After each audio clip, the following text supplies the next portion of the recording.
Bonjour, bonsoir, bonne nuit. Le chapitre 24 de Matthieu, partie 1. Voici la 34e vidéo de la chaîne YouTube Vivre avec le Créateur ou La vie d'en haut. Comme toujours, les passages de la Bible sont tirés de la version Louis II 1910. Dans la vidéo précédente, nous avons vu que pour être en relation avec notre Créateur, nous devons ni plus ou moins avoir une vie parfaite. Aucun d'entre nous, humains, a cette vie parfaite. Heureusement, l'amour du Créateur envers ses créatures a prédestiné une façon pour que ces créatures, qui naissent imparfaites depuis la désobéissance de l'Adam universel. C'est par l'échange de notre vie avec la vie parfaite du Christ Jésus que nous pourrons passer du statut de créature à celui d'enfant de Dieu. Chacun des enfants de Dieu, qu'il le veuille ou non, est un témoignage de l'amour du Créateur envers ses créatures. Tous ces témoignages sont différents les uns des autres. Il est aussi vrai que le témoignage du même enfant de Dieu diffère d'une étape à l'autre de sa vie avec son Créateur. La vie avec le Créateur est aussi parsemée de plusieurs occasions où il faut se repentir des choses que l'Esprit Saint nous montre au fur et à mesure que nous avançons dans notre croissance dans cette vie. Il faut donc que chacun de ces enfants soit attentif et obéissant aux consignes de l'Esprit qui veut nous amener à la sanctification nécessaire afin que nous puissions voir notre Créateur.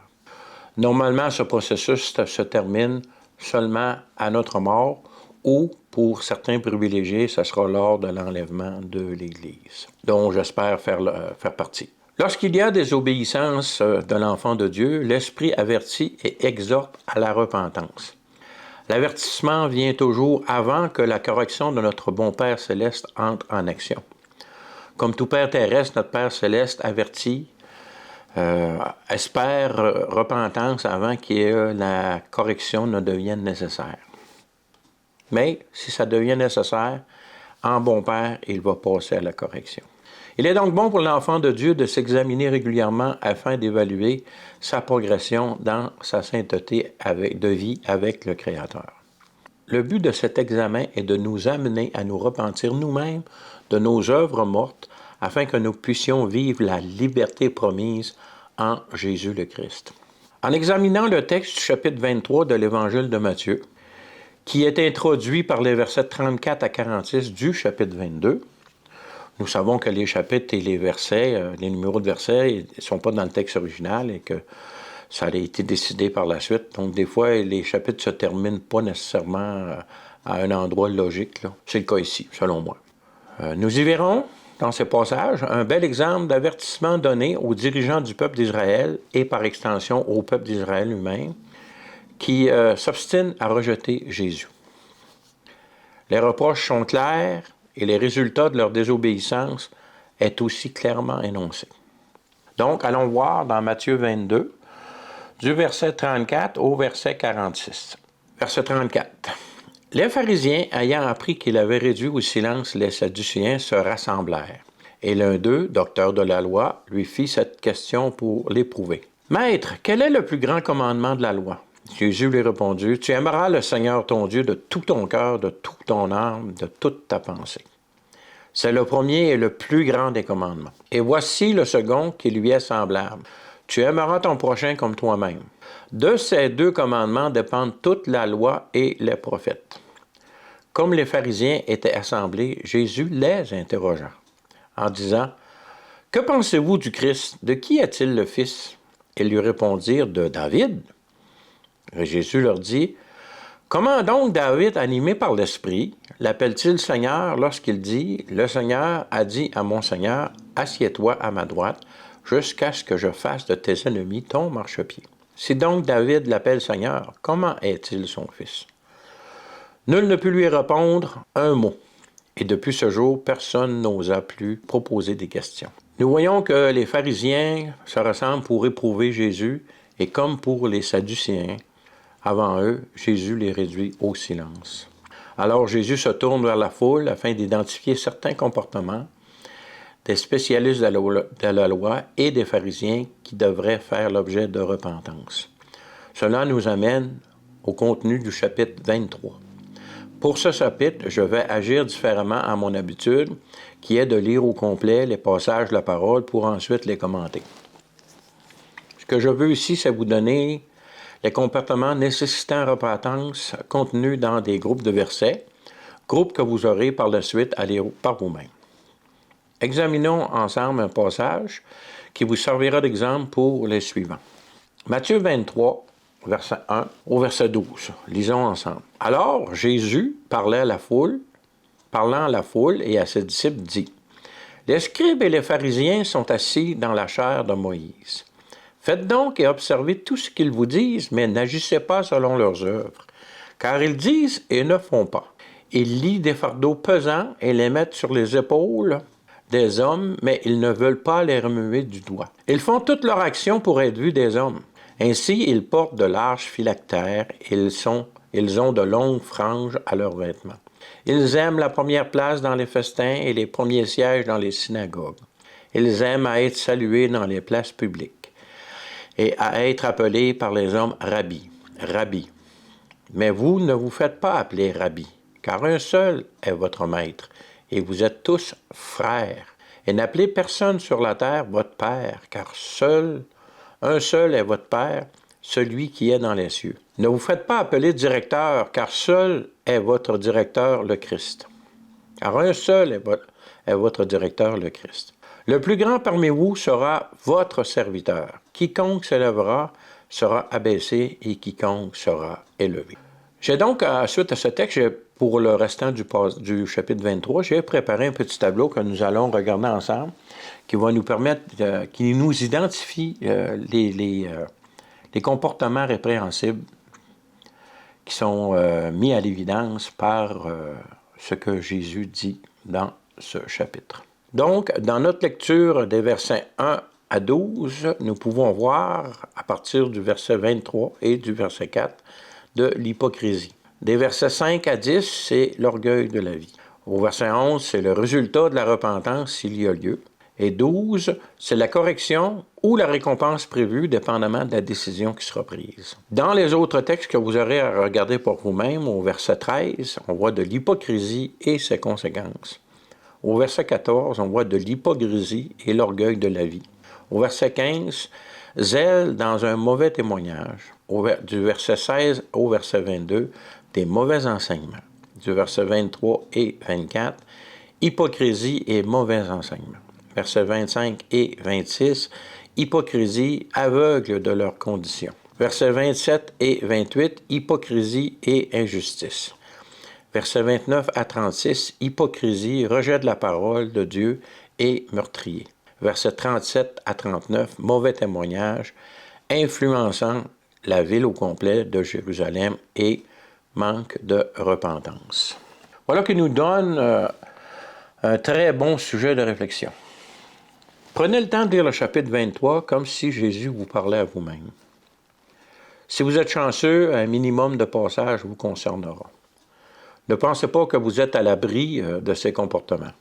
Rappelez-vous que la parole affirme que la grâce est pour les humbles, alors que Dieu résiste aux orgueilleux.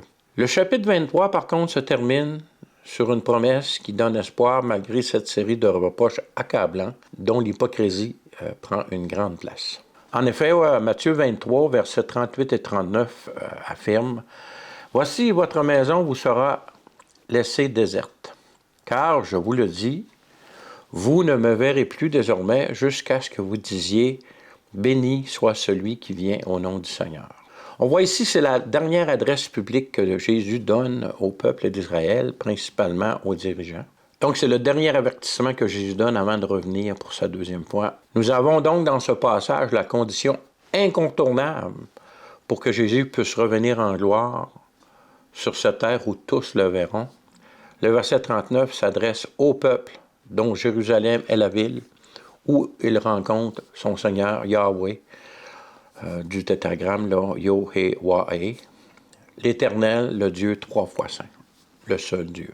Jésus ne reviendra pas à moins que la nation entière d'Israël reconnaisse que Jésus le Christ est le béni qui vient au nom du Seigneur. À tous ceux-là qui croient que l'Église a remplacé le peuple d'Israël dans les promesses de l'Éternel, ce passage-là ici nous montre clairement qu'ils ont tort. Parce que la condition pour que Jésus revienne, ce n'est pas que l'Église établisse le royaume sur terre afin de pouvoir remettre les clés au Seigneur lorsqu'il va revenir, parce que le royaume de Dieu commence par la présence de Jésus-Christ. Pour l'instant, Jésus est présent dans le cœur de chaque enfant de Dieu. Et lorsqu'il va revenir physiquement sur terre, c'est là que son royaume physique sur terre va commencer à exister pour une période de 1000 ans.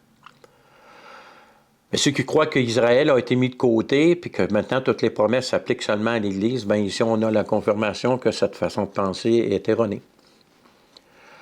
Si vous prenez mon approche sur les séjours de 1000 ans, avec les 2 témoins qui confirment la divinité de l'Éternel, du Créateur, du seul vrai et unique Dieu, qui, pendant cette période de ces 1000 ans où la preuve est faite que l'iniquité est mauvaise pour l'humanité, est une source de détresse, de malheur et de mort pour l'humanité. Ce qu'on peut voir avec mon approche, c'est qu'on parle d'un procès et que Israël, en tant que peuple, est témoin en faveur de l'Éternel et contre l'iniquité, qu'il a été à la barre des témoins pendant un certain temps. Mais lorsque l'Église a pris naissance, il a été retiré de la barre des témoins, mais il est toujours resté comme témoin qui peut revenir à la barre. Et que nous sommes, en ce moment, le témoin qui est à la barre, c'est l'Église de Jésus le Christ. C'est lui qui témoigne. Et lorsque ce témoin-là sera enlevé au ciel, tel que les Écritures le promettent, ça va être au tour du peuple d'Israël de revenir à la barre. Donc, il y a des promesses spécifiques pour Israël et il y a des promesses spécifiques pour l'Église, à ne pas confondre les deux. Lorsque j'ai parlé des 3 étapes de la résurrection des justes, il est clair que la promesse de la fin des temps pour le peuple d'Israël n'est pas la même que la promesse donnée à ceux qui font partie du corps de Christ, de l'Église de Jésus-Christ. Alors, ce passage-là est clair ici, c'est que le peuple d'Israël doit être là, doit accepter entièrement, dans son entièreté. Ça va être terrible parce qu'il va y avoir beaucoup d'Israéliens, d'Israélites, d'Hébreux qui vont mourir parce qu'ils vont refuser d'accepter le fait que Jésus est le Christ. On voit ça dans plusieurs prophètes de l'Ancien Testament, lors du jour de l'Éternel, qui va être terrible, où que beaucoup vont périr.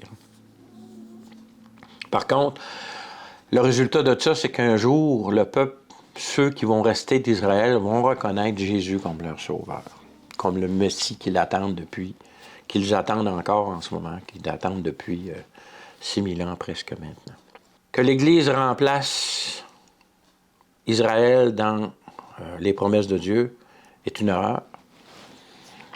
Et penser que l'Église va être capable d'établir le royaume de Dieu sur terre, c'est une erreur aussi, parce que ce royaume ne peut être complet, ne peut exister vraiment qu'à partir du moment que Jésus va être ici sur terre.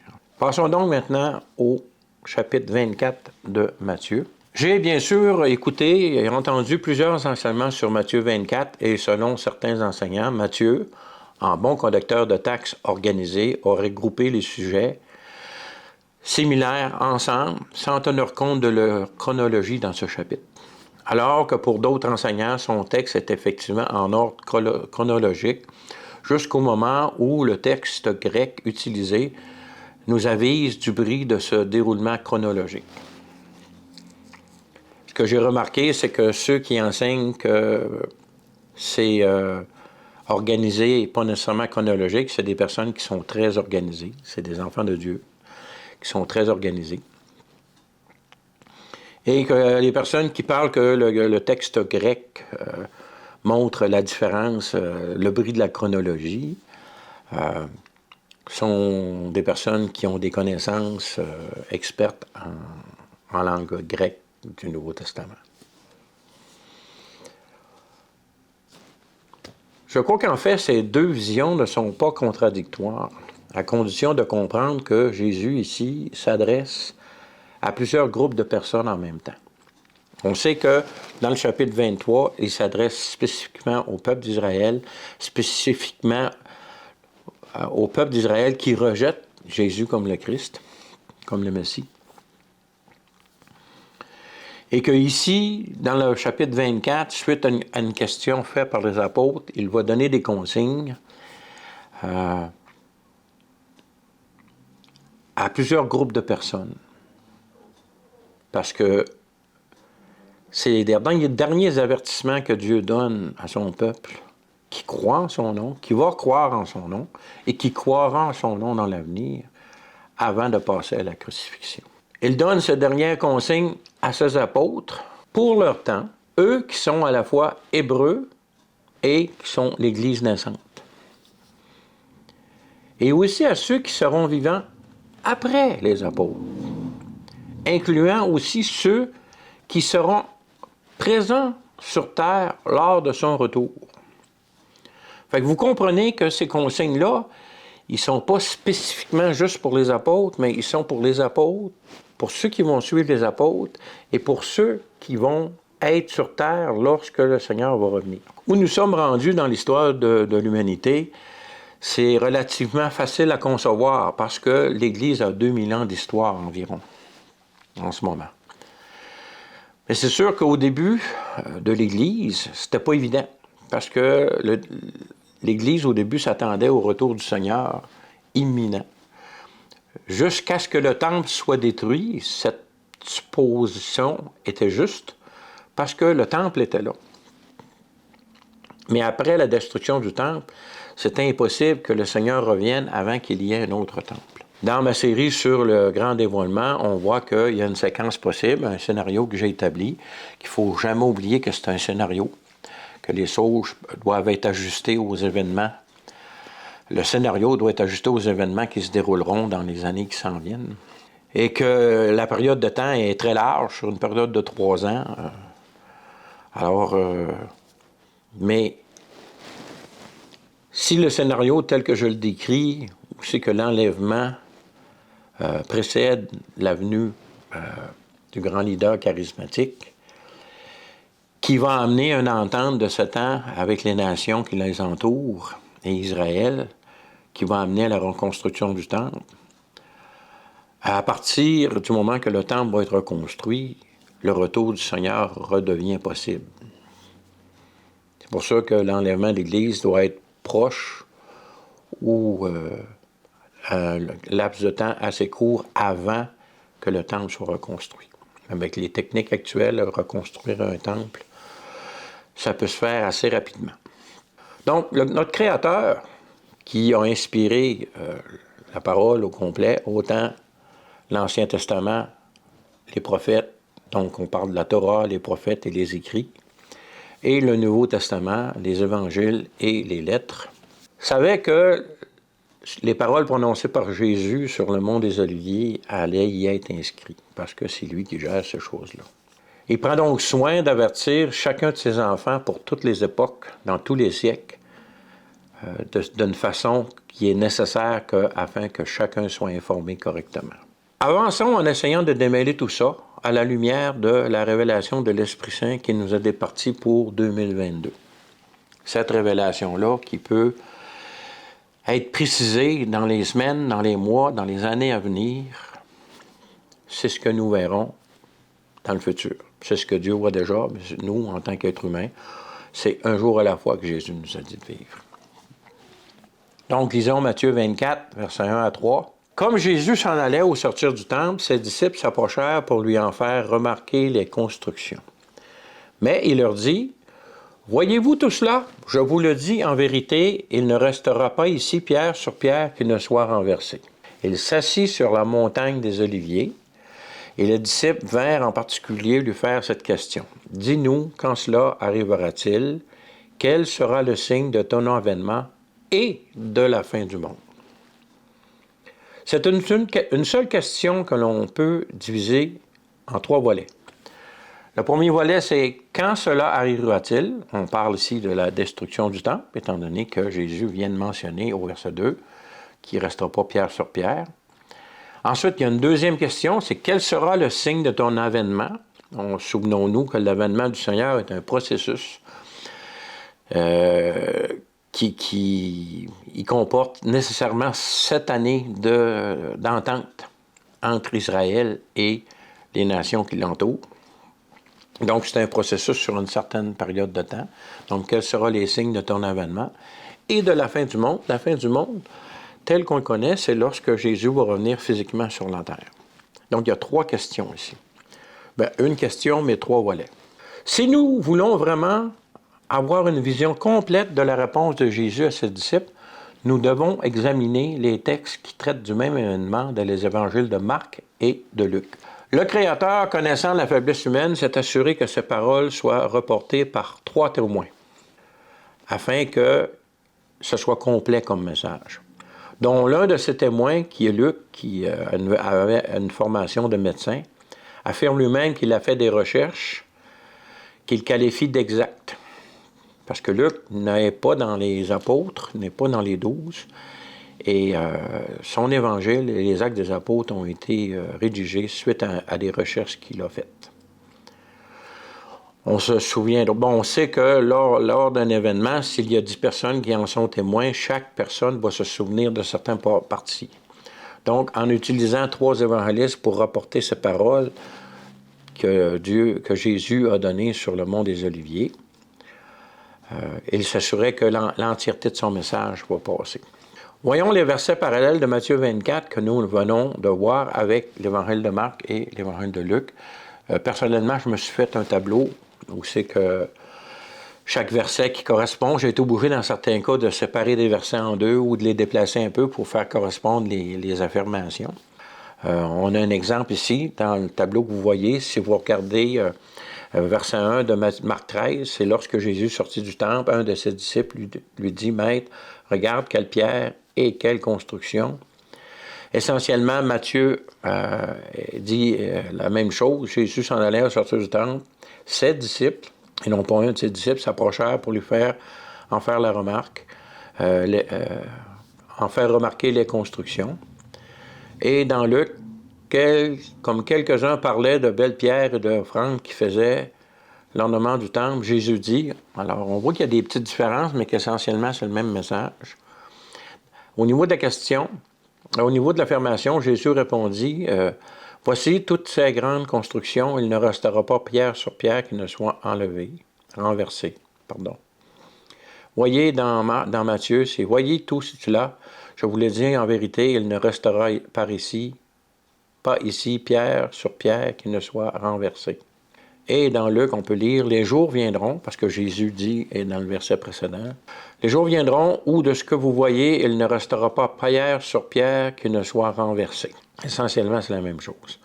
On voit maintenant, en ce qui concerne Matthieu, le verset 3 nous dit, il s'assit sur le mont des Oliviers et les disciples vinrent en particulier lui faire cette question. Dis-nous, quand cela arrivera-t-il? Quel sera le signe de ton avènement et la fin du monde? Donc, la question en 3 volets qu'on a vus. Dans Marc, on a obligé d'utiliser 2 versets pour couvrir les mêmes sujets. On voit le verset 13-3 qui dit « Il s'assit sur le mont des Oliviers, sur la montagne des Oliviers, en face du temple. Et Pierre, Jacques, Jean et André lui firent en particulier cette question. Dis-nous, quand cela arrivera-t-il? À quel signe connaîtront-on que toutes ces choses vont s'accomplir? » Il n'est pas mentionné ici de la fin des temps. Il est mentionné ni la fin du monde, ni l'avènement du règne du Seigneur. Il y a juste ces choses dont on parle du temps. Et dans Luc, la question est, ils lui demandèrent, « Maître, quand donc cela arrivera-t-il? Et quel signe connaîtra-t-on que ces choses vont arriver? » Donc on s'en tient ici une question directement reliée au temple. Il n'est pas mention de l'avènement du Seigneur ni de la fin du monde. Notons que si vous regardez dans la première ligne où c'est marqué Marc, Matthieu, Luc, vous avez les années présumées des scientifiques, des personnes qui connaissent ça, des spécialistes, de la rédaction de chacun des textes. Donc Marc vers 58 après Jésus-Christ, Matthieu vers 60 après Jésus-Christ et Luc vers 59-60 après Jésus-Christ. C'est jamais précis, mais on voit que c'est presque la même époque, très proche. Puis c'est à une trentaine d'années, donc 60 ans, si Jésus...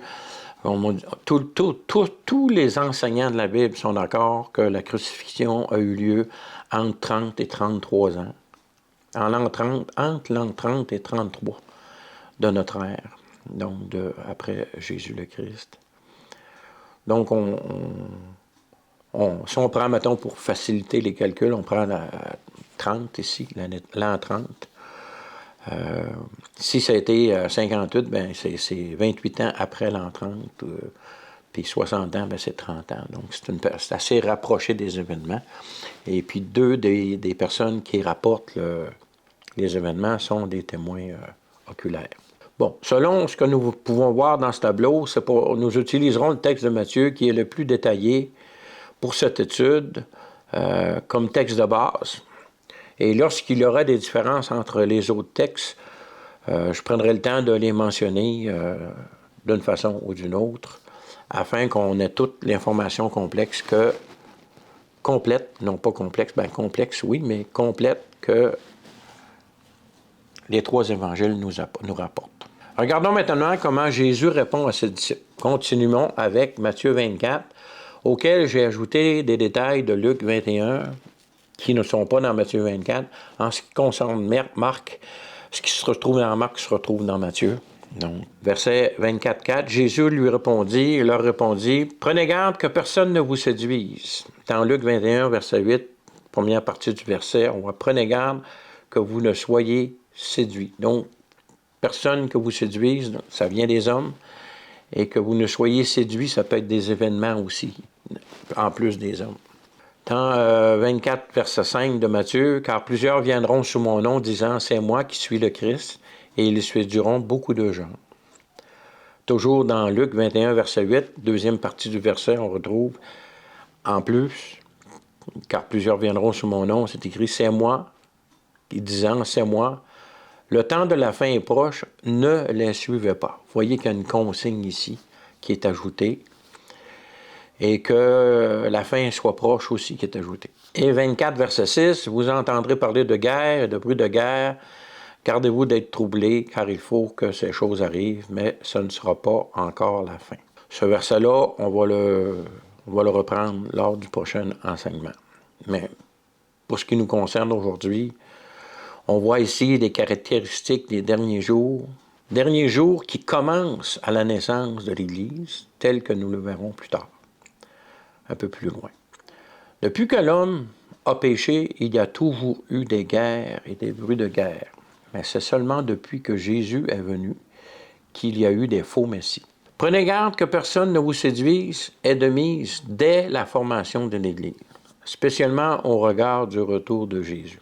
Plusieurs mouvements religieux attendent le retour de Jésus.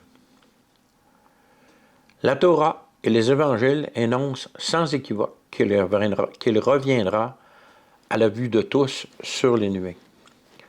Voilà pourquoi l'avertissement est que quiconque s'identifiera comme étant Jésus et qui apparaîtra d'un endroit quelconque sur la terre sera un faux Messie, un faux Christ. Et il ne faudra sous aucune condition le suivre. Dans le livre des Actes, nous voyons comment la prédication de Pierre au jour de la Pentecôte annonce à partir d'un texte du livre de Joël le début des derniers jours et donne une liste de signes qui annonceront le début de la fin des derniers jours. Allons dans Acte 2, verset 16 au verset 21. Mais c'est ici ce qui a été dit par le prophète Joël. Dans les derniers jours, dit Dieu, je répandrai de mon esprit sur toute chair. Vos fils et vos filles prophétiseront. Vos jeunes gens auront des visions et vos vieillards auront des songes. Oui, sur mes serviteurs et sur mes servantes, dans ce jour-là, je répandrai de mon esprit et ils prophétiseront. Ce qu'on voit ici, c'est l'annonce du début des derniers jours, lorsque l'Église prend naissance. Donc, c'est un temps de grâce où ce que l'Esprit de Dieu est répandu sur toute chair, qui ouvre son cœur à la réalité du salut en Christ Jésus. Les versets qui suivent, donc de 19 à 21, donnent des signes qui marqueront le début de la fin de ces derniers jours. Donc, les derniers jours ont commencé à la naissance de l'Église. Nous sommes en ce moment dans les derniers jours. Lisons les versets 19 à 21 pour voir quels sont ces signes maintenant. « Je ferai paraître des prodiges en haut dans le ciel et des miracles en bas sur la terre, du sang, du feu, une vapeur de fumée. Le soleil se changera en ténèbres et la lune en sang, avant l'arrivée du jour du Seigneur, de ce jour grand et glorieux. Alors quiconque invoquera le nom du Seigneur sera sauvé. » L'affirmation du verset 21 est rassurante parce que nous retrouvons que quiconque, le quiconque de Jean 3,16, implique que tous les êtres humains auront accès au retour à l'élection telle que discutée dans la vidéo 33, numéro 33 de cette chaîne, auront accès au retour à l'élection prédestinée par le Créateur, même dans les jours de la fin. Ça veut dire jusqu'à la fin, jusqu'à ce que le Seigneur revienne. La possibilité de faire appel au nom du Seigneur pour redevenir élu de Dieu qui a été décrété dans le Jardin d'Éden lors de la création d'Adam sera possible. C'est encourageant. Et donc, en résumé, en ce qui concerne le texte dans les Actes des Apôtres que nous venons de lire, en résumé, Pierre, inspiré par l'Esprit Saint, identifie clairement une période de grâce de longueur indéterminée. Et il nous donne aussi des signes qui marqueront l'arrivée des jours de la fin de cette période, juste avant le retour du Seigneur. Cette notion est importante afin de comprendre correctement la réponse que donne Jésus à la question de ses disciples. Gardons donc en mémoire ce fait tout au long de cette étude. Souvenons-nous aussi que dans la série sur le grand dévoilement, donnée à partir du livre de l'Apocalypse de cette série de cette chaîne, nous avons constaté des signes similaires, entre autres à l'ouverture du 6e sceau. Matière à réflexion, très intéressant comme information. Nous nous arrêterons ici pour aujourd'hui. Les versets qui suivent demandent une attention particulière, attention qui nous ferait dépasser un temps raisonnable pour cette vidéo. Nous les étudierons donc la semaine prochaine. Soyez bénis. À la prochaine, si Dieu le veut.